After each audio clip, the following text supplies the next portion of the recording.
It's October, and that means Halloween.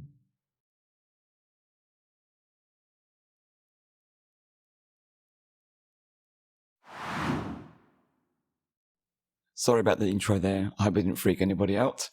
And as you just saw, we're going to keep the default cube for once, and we're going to press Ctrl 3, and that will add a subdivision modifier with 3 levels for the viewport. Wait, before we apply that, let's change that to 4. There we go.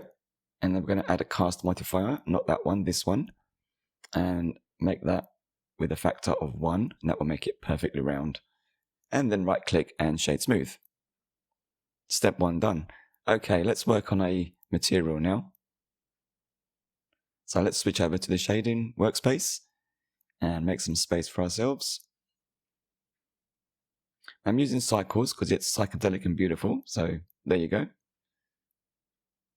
It's going to turn on the HDRI, turn this one on because it's got more grey than colour in it, and turn the opacity down so we don't get any distractions. Alright, we'll start with the colour ramp. And I'm going to plug that into the, guess what, colour. Superb. Now here are the hex values that I've used. And these are, as you can see there, left to right.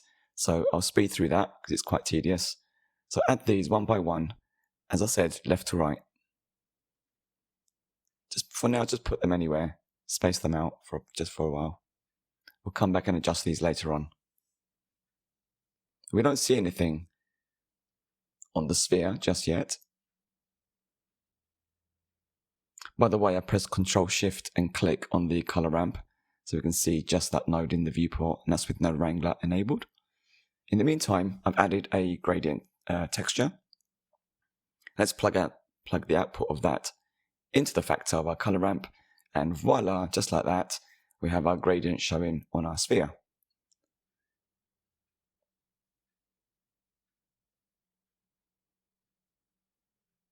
So with that node selected, I press Ctrl T to add these nodes, courtesy of Node Wrangler. Let's make a bit more space there. And what I'm going to do now is add a separate XYZ.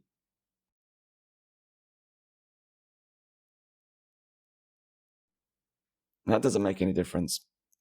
I thought it was going to because that's what I did in my original test, and it seemed to work differently. Maybe that's just my imagination, but anyway, over on the mapping node, I'm going to rotate the y-axis by 90 degrees, and that basically negates the separation XYZ node. So, sorry, that separate XYZ node. So let's get rid of that. In fact, I might just leave it, I don't know, there, just in case I need it later on. So let's quickly recap. We've got the mapping node, rotation of 90, going through the gradient map, and that just makes it look nice. And let's come back to these little markers and place them so that we get something a bit more eye-like. So space them out however you feel looks good. I'm going to change the interpolation to ease. That's good for now. Okay, let's go back to the overall view. That's a noise texture, not a noise texture, my friend. So adding a noise texture and Control Shift and click so we can see the node in the viewport. I'm using a scale of 7, detail level of 7, and a roughness of 0.85. So it's fairly rough for now. Let's move that down a touch. Move these, not move them, take that node there, the mapping node, and Shift D to copy it. And we're going to plug this in as well, but not using generated. We're going to use object for the mapping, for the noise texture.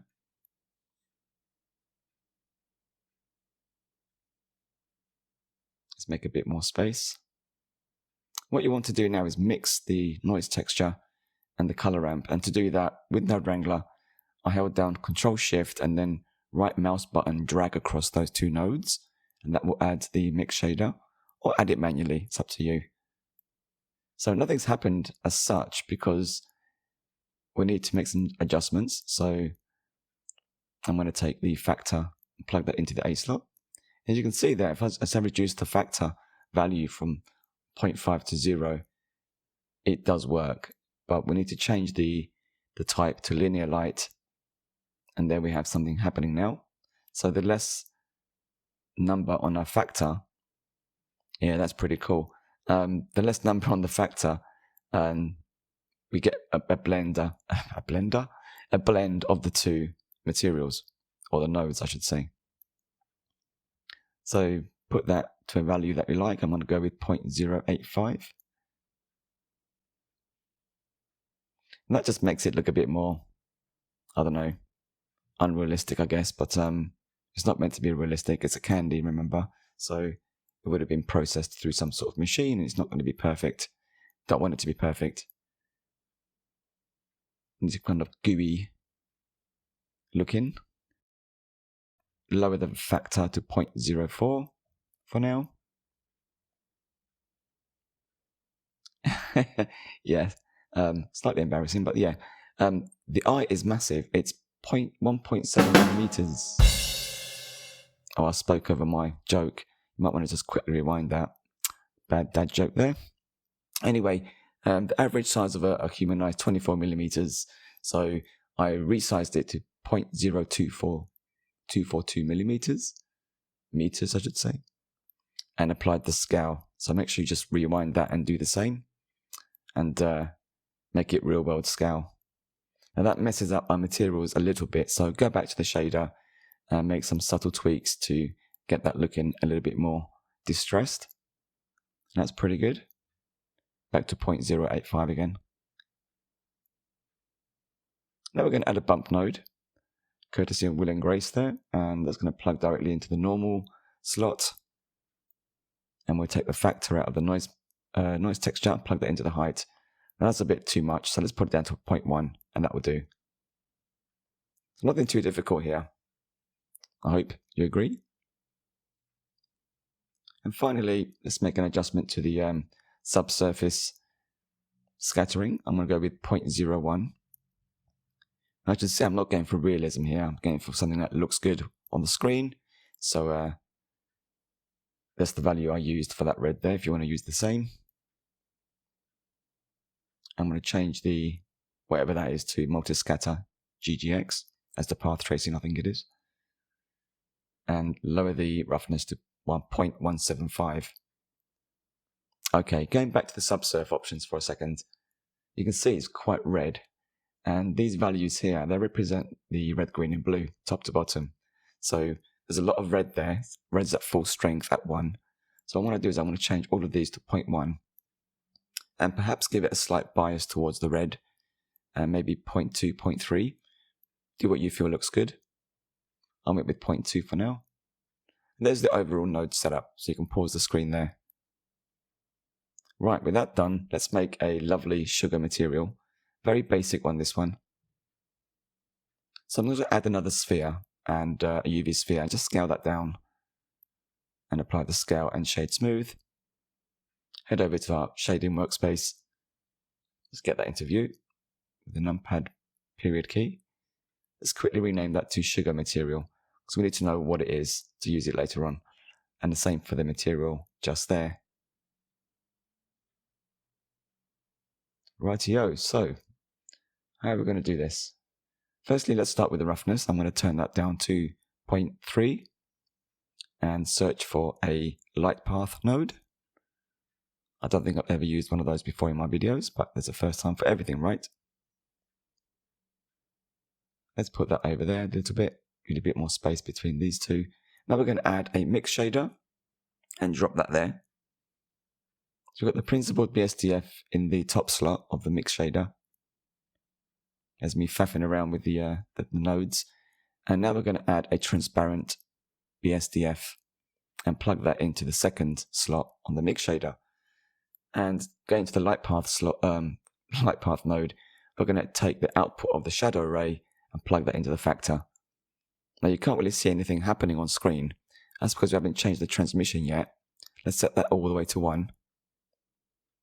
You can play around with the IOR as well if you want to. Now, transparent BSDF is set to full white, and this one isn't. So let's make that full white as well. So yeah, what's up with the light path node? Why is that there, and what is it doing? Well, I'll just demonstrate that by adding a plane and place that underneath the sugar, the sphere just there. Let's bring it up a little bit. Well, that one down a little bit anyway. So right, what you're going to notice is there's no shadow on the plane. So if I disconnect the light path node, you can see now there's a shadow. If I plug that back in, the shadow disappears. So effectively, this is controlling the strength of our shadow. Ta-da! So yeah, it controls the shadow strength. I gave it an ever so slight shadow, and that will do. So with that object made, I'm going to drag it out of the candy eye group or collection and hide it from the viewport and disable it for the render as well. Now we can select the eye and head over to geometry nodes where the magic happens, at least for the sugar anyway. So let's click new. And let's remember the geometry nodes isn't a modifier, so you can see that on the right hand side there. Let's start off by adding a instance on points node and drop that onto the, oh no, it's gone. Not to worry though. Let's bring in a join geometry node and drop that there and plug the output from the first one to the second one. Hey, it's back. Fantastic. Okay. Let's add a primitive mesh icosphere. We're going to use this icosphere as our little bits of sugar. You can use a cube if you like, or something else, anything you like. And there's our icosphere. It's pretty big at the moment, 1 meter. And I'm going to leave the subdivisions at 1 because it needs to be very, very basic. So let's change this scale right down to 0.06. Now we still can't see our sphere, our eye. But let's not worry about that for now because we've got a bit of a ways to go yet. Let's search for another node. Distribute points on faces. Let's drop that between the geometry node and the instance on points node. Now still nothing in the viewport. We can't see our icospheres or anything. But not to worry. There is a method to this madness. Let's change this method, speaking of methods, from random to Poisson disk. Apologies if I pronounced that incorrectly. I'm sure that's French. Now we still can't, and if I zoom out, we still can't see anything, just the eye. And if I change the density max, again, we don't really see anything happening in the viewport.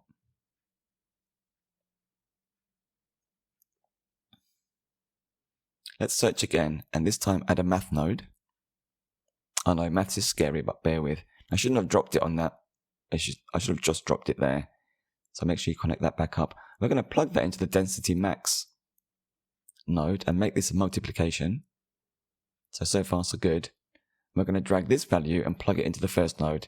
And that basically exposes that node value in the geometry nodes modifier, as you can see on the right hand side. Let's rename that to something a bit more sensible. So sugar density. And there it is on the modifier. So we can control that value now just from the side panel there. And I'm going to put 1000 as the factor, multiplication factor. We'll come back to that later. Let's make this really, really small. 0.0006 of a meter, and we still can't see our candy eye. So let's look at the scale and the rotation. And to do that, I've added a random value node, which I will plug into the rotation for now. However, rotation is vector. It's not a float. So make sure you use vector here. For this one here, the max, I'm going to type in the 6.283, which is apparently the tau factor. Tau? I don't know how you pronounce that. I did say 6.283, didn't I? There we go. Well, in a second I'll put that in right now. So 6.283. Google that if you're not sure what it is. I'm not going to explain how maths works. Now we need to figure out the scale. So let's copy this random value node, change it back to float, very important for scale, it's not a vector, and plug that in. And now we can set a minimum and a maximum size or scale value. Oh, there we go. There's one sugar blob or crystal. Let's make that 0.01 for the min, 0.015 for the max. So why can't we see more of these sugar things? We'll come back to that, but for the now, let's apply this material that we created. So add a set material node, plug it in between those two node groups, and select the material we made. And you can see that's working. Okay, how do we get this density factor sorted out now? So remember, this node that we've exposed multiplies anything that we add here by 1000. So if I type in 100, ta-da, we get something. We did a thing. How cool is that? Let's make it even more. Yes, 400. Now we've got 400,000. I've just figured out I put a dot and not a comma in my typo there. So Blender works on the basis of density being within a scale of 1 meter. So imagine the scale of our eye is 24 millimeters within that 1 meter box. You're going to have to crank that number up really high to get something showing.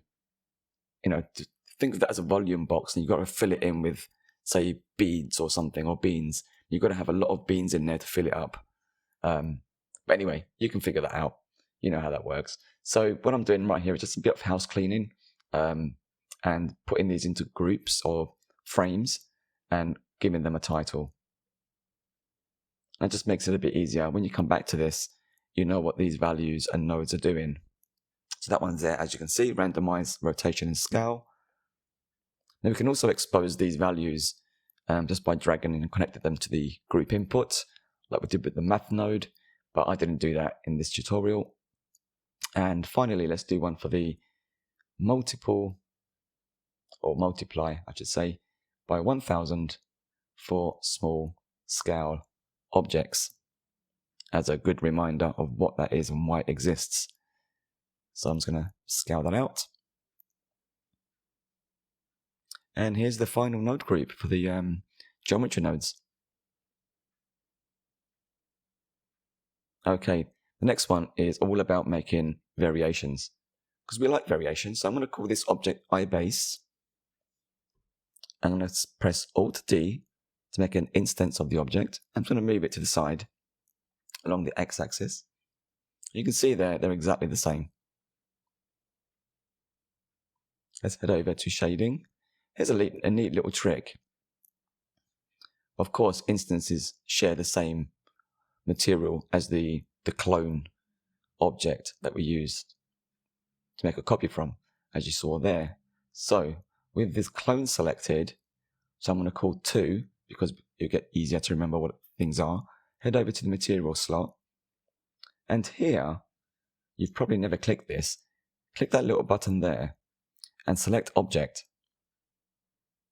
Basically, that tells Blender, but we're going to instance the object data, or not, or is it vice versa? I can't remember now. And everything else will be separate. So that includes materials. So what I've done is I've copied the iBase material, duplicated it, and renamed it to 2. Now you can see what I've called the object to. And now we can change the colors of these. So if I change this color here on iBase 2, you can see in the viewport, just in the background, it's now a different color to the original one, even though it's an instanced object. So let's make some adjustments to these colors. It might be a little bit tricky to click these markers. Here's the value that I use for the blue, so I'm going to finally click and find it. Come on. There we go. I'm going to paste that in there and then brighten that up a touch so it gets brighter towards the pupil area and darken the outer edge for a little bit more contrast. And that's pretty much it. So now you've got a different looking eye. Let's make maybe some adjustments to that as well. As for the back side of the eye there.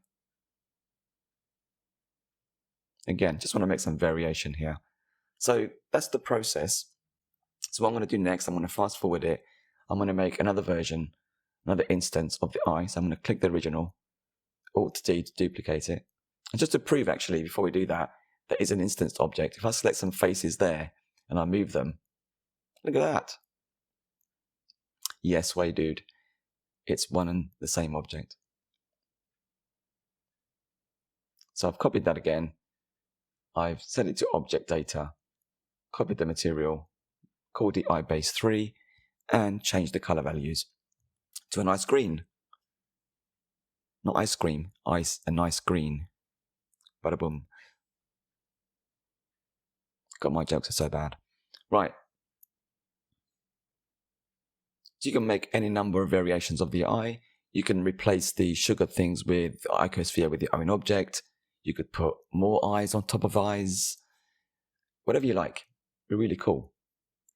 So there you go. I hope you enjoyed that. In the next video, which ties into this one, I'll be showing you how to make a flask with a texture on it and with eyes inside of it. So for now, thanks for watching. Really appreciate your support, and I'll see you in the next one. Have a great Halloween. Bye-bye.